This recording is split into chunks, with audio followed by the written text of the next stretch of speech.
Assalamualaikum warahmatullahi wabarakatuh. Perkenalkan, nama saya Ririn Pujianto dengan NIM 2018343031. Mahasiswa Pendidikan Bahasa dan Sastra Indonesia, Fakultas Keguruan Ilmu Pendidikan Universitas Muria Kudus. Di sini saya akan memaparkan beberapa jawaban dari soal ujian akhir semester oleh Bapak Irfai Fatur Rahman selaku pengampu mata kuliah Metodologi Penelitian Sastra. Di sini sudah ada beberapa pertanyaan di akun Arketipum 18 mengenai problematika pembelajaran. Soal yang pertama adalah jelaskan proses identifikasi dari anak yang mengalami gangguan diseleksia. Nah, ini beberapa pengamatan dari saya yang sudah mengamati beberapa jurnal yang dikirim oleh Bapak Irfai. Yang pertama adalah jelaskan proses identifikasi dari anak yang mengalami gangguan diseleksia. Di sini saya setuju dengan Mbak Nurul Hidayat Rofiah, Magister Pendidikan Program Studi PGSD FKIP UAD mengenai metode yang jurnalnya yang berjudul Metode Pembelajaran untuk Anak Berkesulitan Belajar Spesifik Tipe Diseleksia untuk Meningkatkan Keterampilan Membaca. Nah, sedikit pengertian mengenai diseleksia. Diseleksia adalah bentuk kesulitan spesifik yang paling sering ditemukan Diseleksia bukan disebabkan karena kebodohan atau kesalahan metode pembelajaran yang dilakukan oleh guru. Diseleksia merupakan kelainan dengan dasar kelainan neurobiologis dan ditandai dengan kesulitan dalam mengenali kata dengan tepat atau akurat, dalam pengejaan, dan dalam kemampuan mengkode simbol. Di jurnal ini metode penelitiannya menggunakan metode penelitian deskriptif kualitatif. Nah, ini ada beberapa masalah gangguan diseleksia. Yang pertama adalah masalah fonologi, masalah mengingat perkataan, masalah penyusunan yang sistematis atau sekuensial, masalah ingatan jangka pendek, masalah pemahaman sintaks. Nah, yang patut diketahui untuk kita yang kuliahnya mengambil jurusan pendidikan, ini adalah ada tanda-tanda diseleksia yang mungkin dapat dikenali oleh guru. Yang pertama adalah kesulitan mengenali huruf atau mengejanya. Yang kedua, kesulitan membuat pekerjaan tertulis secara terstruktur, misalnya isai. Yang ketiga, huruf tertukar-tukar, misalnya B tertukar dengan D, P tertukar dengan H, M tertukar dengan W, dan S tertukar dengan Z. Nah, jadi siswa yang mengalami gangguan diseleksia itu dia sulit mengingat simbol bentuk dari huruf. Yang keempat itu membaca lambat-lambat dan terputus-putus dan tidak tepat. Daya ingat jangka pendek yang buruk, mempunyai short term yang sedikit buruk. Yang keenam adalah tulisan memahami kalimat yang dibaca ataupun yang didengar. Nah, di jurnal ini saya menemukan beberapa riset dari para ahli. Ternyata mengenai secara global kasus diseleksia berkisar antara 5% sampai 17% pada anak usia sekolah. Sekitar 80% penderita gangguan belajar usia sekolah mengalami diseleksia. Uniknya, angka kasus diseleksia lebih tinggi dialami oleh anak laki-laki dibanding anak perempuan. Perbandingannya berkisar 2 berbanding 1 sampai 5.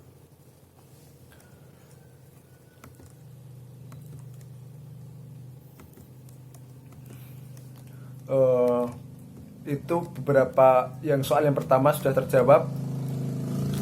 mengenai pengamatan saya di jurnal Mbak Nurul Hidayat Rofiah, Magister Pendidikan Program Studi PGSD FKIP UAD. Yang soal yang kedua adalah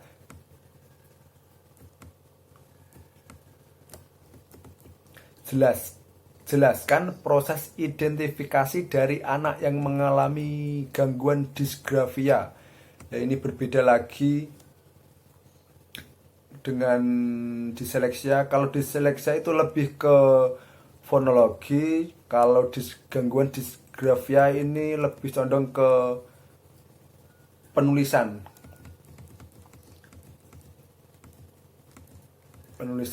huruf-huruf. Nah, hal yang kedua ini saya mengamati dan setuju dengan jurnal Bapak Suhartono, jurnal dari pembelajaran menulis, yang berjudul Jurnal dari Pembelajaran Menulis untuk Anak Disgrafia di Sekolah Dasar UPBJJ UT Semarang. Nah, disgrafia ini umumnya diketahui pada saat anak-anak belajar di sekolah dasar, yaitu ketika awal belajar membaca dan menulis permulaan. Berkaitan dengan hal ini, Abdurrahman 1998 menunjukkan bahwa anak disgrafia ditandai dengan kesulitan dalam membuat huruf atau menulis dan simbol matematis.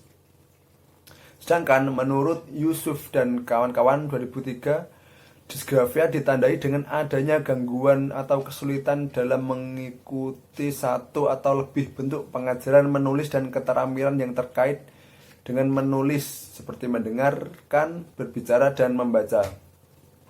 Nah, di jurnal ini metode penelitiannya itu metode deskriptif kualitatif. Di sini saya menemukan ada penyebab dan gejala, dan ada juga karakteristik disgrafia. Yang penyebabnya saya akan memaparkan. Penyebabnya itu disgrafia tidak diketahui secara pasti. Namun, apabila disgrafia terjadi secara tiba-tiba pada anak maupun orang dewasa, dapat diduga bahwa penyebab disgrafia terjadi karena trauma kepala, baik disebabkan oleh kecelakaan, penyakit, atau gangguan yang lainnya. Penyebab yang paling umum adalah neurologis, yaitu adanya gangguan pada otak bagian kiri depan yang berhubungan dengan kemampuan membaca dan menulis. Itu ada penyebabnya dan ada gejala-gejalanya. Di jurnal ini terpaparkan gejala-gejala yang sering muncul pada anak-anak disgrafia pada saat proses menulis oleh Julie Kendall dan Diana Stefanisin 2018. Ini adalah beberapa gejala-gejalanya. Yang pertama, kemampuan verbal kuat tapi keterampilan menulis miskin. Banyak kesalahan tanda baca atau malah tidak menggunakan tanda baca sama sekali. Banyak melakukan kesalahan ejaan atau bisa juga terjadi tulisan terbalik. Jadi anak-anak yang mengalami gangguan disgrafia ini mempunyai keunikan sendiri. Dia gejala-gejalanya itu bisa diketahui kalau anak itu menulisnya dengan terbalik, beda dengan anak pada anak-anak normal. Yang keempat, terjadi inkonsistensi dalam penggunaan huruf besar dan huruf kecil, yaitu dia buta dengan huruf kapital maupun kecil. Dia menulis dengan tidak memperhatikan besar huruf kapital atau kecilnya. Dan ukuran huruf tidak teratur, bentuknya berubah-ubah, bisa tegak, bisa miring, bisa kecil, dan itu pun tidak sesuai dengan penulisan sebenarnya. Nah, di jurnal ini ada karakteristik disgrafia. Yang pertama, terdapat ketidakkonsistenan bentuk huruf dalam tulisannya. Yang kedua, saat menulis penggunaan huruf besar dan huruf kecil masih tercampur. Ukuran yang terakhir adalah ukuran dan bentuk huruf dalam tulisannya tidak proporsional. Itulah hasil pengamatan saya di jurnal dari pembelajaran menulis untuk anak disgrafia di sekolah dasar oleh Bapak Suhartono. Ya, saya akan menjawab soal yang ketiga. Soal yang ketiga adalah jelaskan model pembelajaran yang paling tepat untuk diterapkan pada anak yang mengalami gangguan disleksia. Jelaskan langkah penerapannya model tersebut. Nah, di sini saya masih dengan jurnal yang sama mengenai disleksia, yaitu jurnal dari Mbak Nurul Hidayati Rofiah, Magister Pendidikan Program Studi PGSD, Fakultas Keguruan Ilmu Pendidikan UAD. Di jurnal ini Mbak Nurul Hidayati Rofiah memaparkan ada 3 model strategi pembelajaran yang bisa diterapkan terhadap anak-anak disleksia. Ketiga model tersebut antara lain metode multisensori, metode fonik atau bunyi, dan metode linguistik. Metode multisensori adalah mendayagunakan kemampuan visual. Berarti kalau visual ini kemampuan penglihatan, auditory, kemampuan pendengaran, kinestetik, kesadaran pada gerak, serta taktil, perabaan pada anak.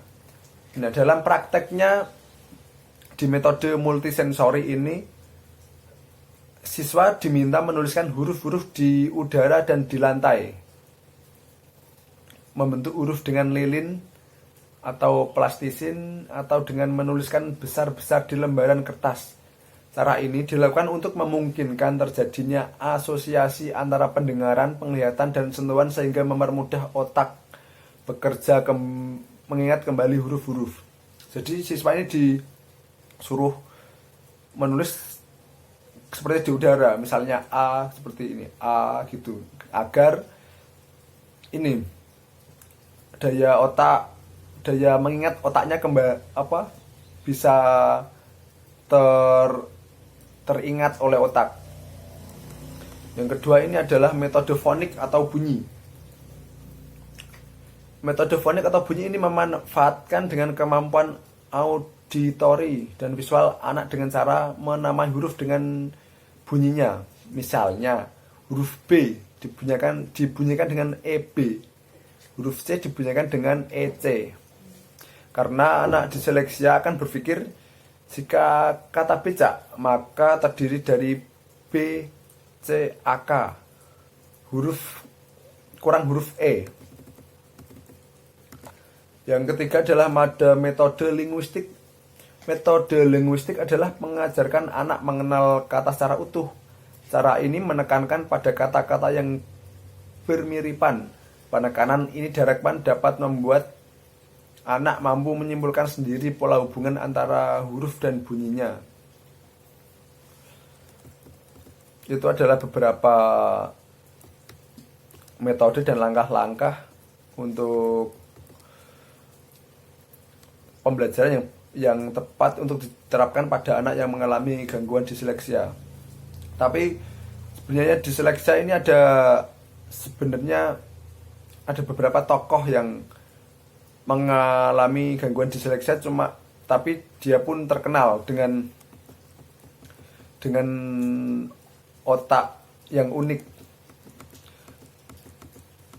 Nah, dengan sepengetahuan saya juga pernah membaca beberapa jurnal dari luar. Itu ternyata Albert Einstein yang dikenal orang cerdas dunia dan yang mengemukakan rumus-rumus itu, Albert Einstein itu sebenarnya dia juga mengalami diseleksia. Ya, kita lanjut, yaitu nomor 4. Nomor 4 analah soalnya, jelaskan model yang paling tepat untuk diterapkan pada anak yang mengalami gangguan disgrafia, dan jelaskan langkah-langkah penerapannya dengan model tersebut. Ya, nomor keempat, di sini saya mengamati, sesudah saya mengamati dari beberapa jurnal yang menurut saya cocok, itu adalah jurnalnya berjudul Pembelajaran Menulis untuk Anak Disgrafia di Sekolah Dasar oleh Bapak Suhartono, UPBJJ, UT Semarang.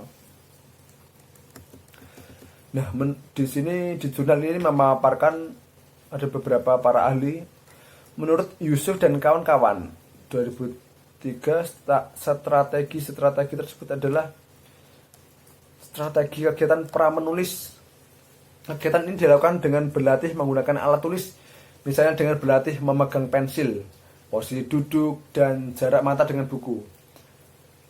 Pensil yang cocok digunakan adalah pensil segitiga atau pensil grip trigonal pensil. Dikarenakan pensil segitiga ini mempunyai sisi yang lebih nyaman dipegang. Yang kedua adalah menjiplak huruf. Kegiatan ini diawali dengan kegiatan menarik garis, membuat bentuk-bentuk bangun datar, menyambung titik-titik, menelusuri garis atau disebut tracing, dan menjiplak bentuk huruf. Jadi langkah-langkahnya itu, siswa diberi beberapa huruf dengan titik-titik, dengan dengan shadow, dengan bayangan yang titik-titik, dan siswa yang mengalami gangguan disgrafia ini disuruh untuk men-tracing, menelusuri titik-titik tersebut sehingga menghasilkan huruf.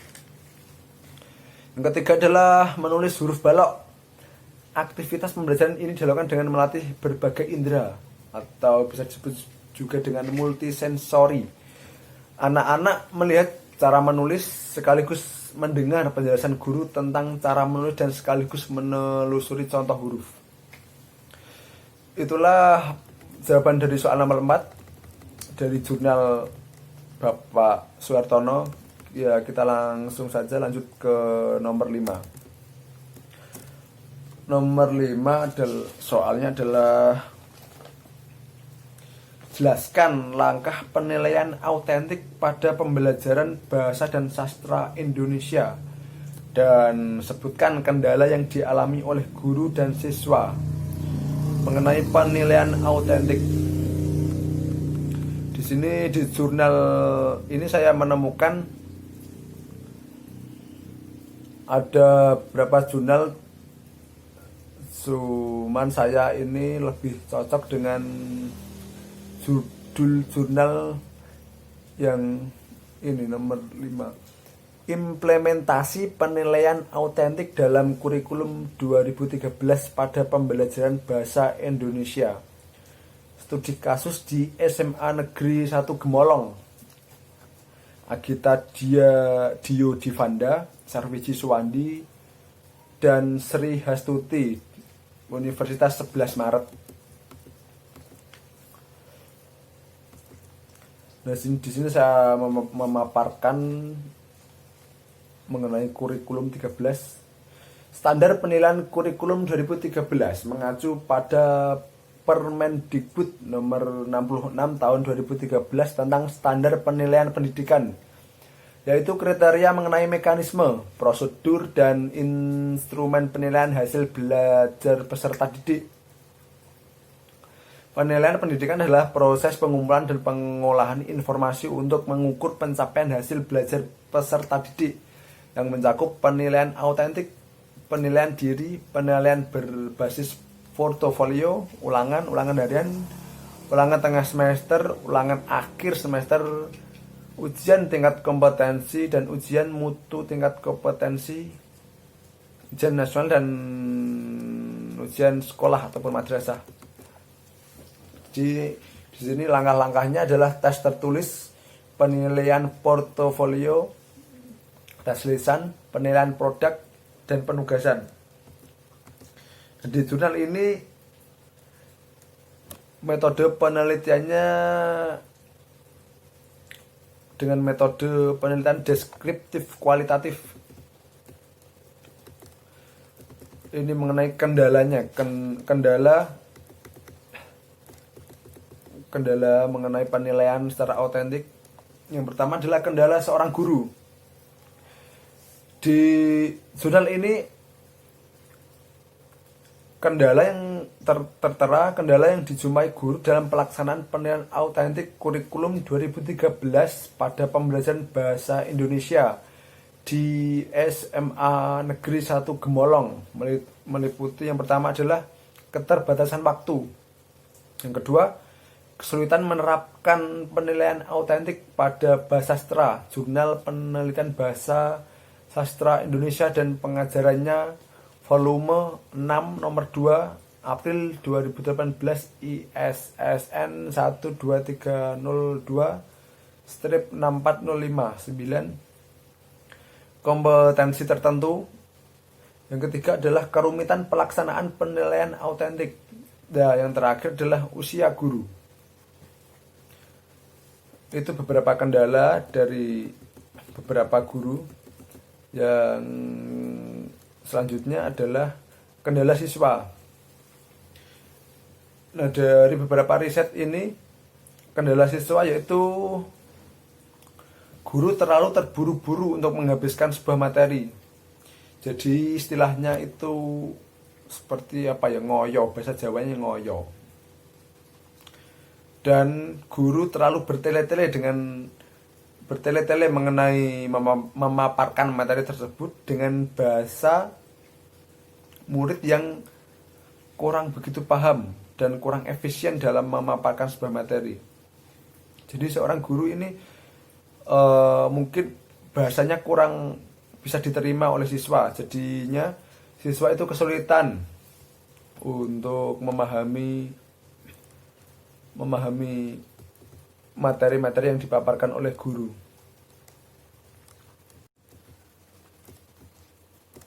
Yang soal yang keenam. Soal yang keenam adalah bagaimana langkah Anda dalam menangani rendahnya minat baca pada materi bahasa dan sastra Indonesia pada jenjang SMP dan SMA. Di sini saya menemukan jurnal dari Jubindo, Jurnal Ilmu Pendidikan Bahasa dan Sastra Indonesia, karakteristik jenis teks sastra dalam mata pembelajaran bahasa Indonesia tingkat SMP dan SMA.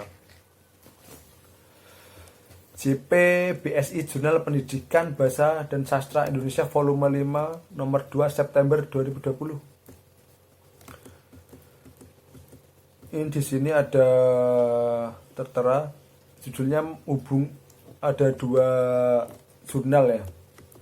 Yang jurnal kedua adalah hubungan sikap bahasa dan minat baca oleh Umar Mansur Ainun Mardiati di Universitas Muslim Indonesia Makassar dan Universitas Cokro Aminoto Makassar.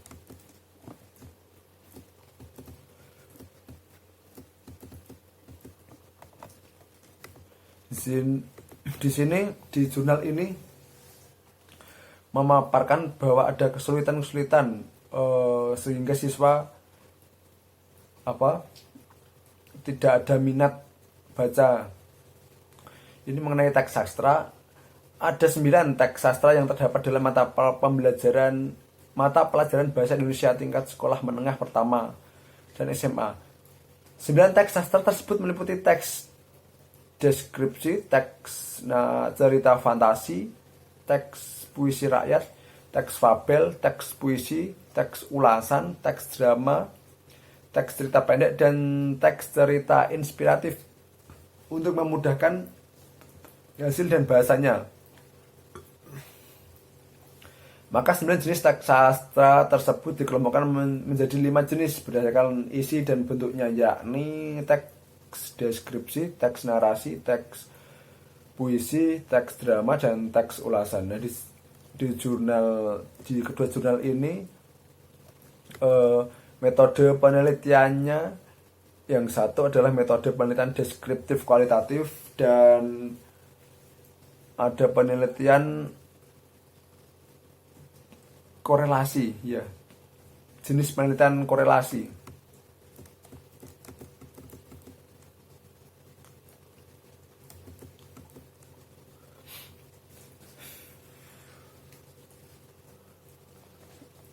Nah, di jurnal yang pertama memaparkan ada beberapa metode untuk mempengaruhi minat baca anak SMP dan SMA. Metode pembelajaran yang tertulis di sini adalah deskriptif kualitatif, karena metode ini sangat efektif dan efisien digunakan karena mampu memberikan pemahaman dan penjelasan yang memadai sehubungan dengan fakta-fakta empirik yang berkaitan dengan jenis teks sastra yang dibahas. Secara umum, sumber data yang digunakan dalam tulisan ini dapat dibedakan menjadi 2, yakni sumber data primer dan sumber data sekunder. Nah, ini langkah-langkahnya. Langkah-langkah dari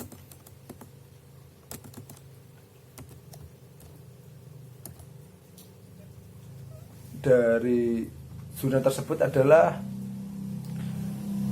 guru harus memaparkan dengan jelas karakteristik teks dalam sastra sehingga siswa bisa terpacu dan menggali karakter dalam dirinya. Jadi menurut saya di dalam jurnal ini guru itu harus memaparkan jenis-jenis teks sastra dan karakteristik teks sastra, karena menurut saya ini bisa memacu minat baca anak dan dia bisa menemukan karakter dari siswa tersebut, sehingga siswa itu terpacu dalam membaca cerpen, puisi, ataupun naskah drama dengan mengetahui karakteristiknya, dia pasti akan merasakan dan menikmati bacaan tersebut. Yang kedua adalah guru selalu memberi rangsangan berupa karya sastra yang ringan dan mudah diterima di kalangan siswa. Jadi di sini guru akan selalu memberi rangsangan, memberi stimulus berupa karya sastra yang ringan dan mudah diterima di kalangan siswa. Contohnya itu mungkin seperti guru membacakan puisi di depan siswa, dan itu pun harus sastra yang ringan, yang mudah diterima. Mungkin kalau di tingkat SMP atau SMA itu lebih condong ke karya sastra yang romantik. Itu pasti, saya yakin siswa pasti akan tertarik dan dia akan enjoy dengan itu, dengan karya-karya sastra itu, dan tidak malas siswa untuk mendalami ataupun membaca beberapa karya sastra itu. Ya mungkin bentar, masih ada soal apa tidak ini?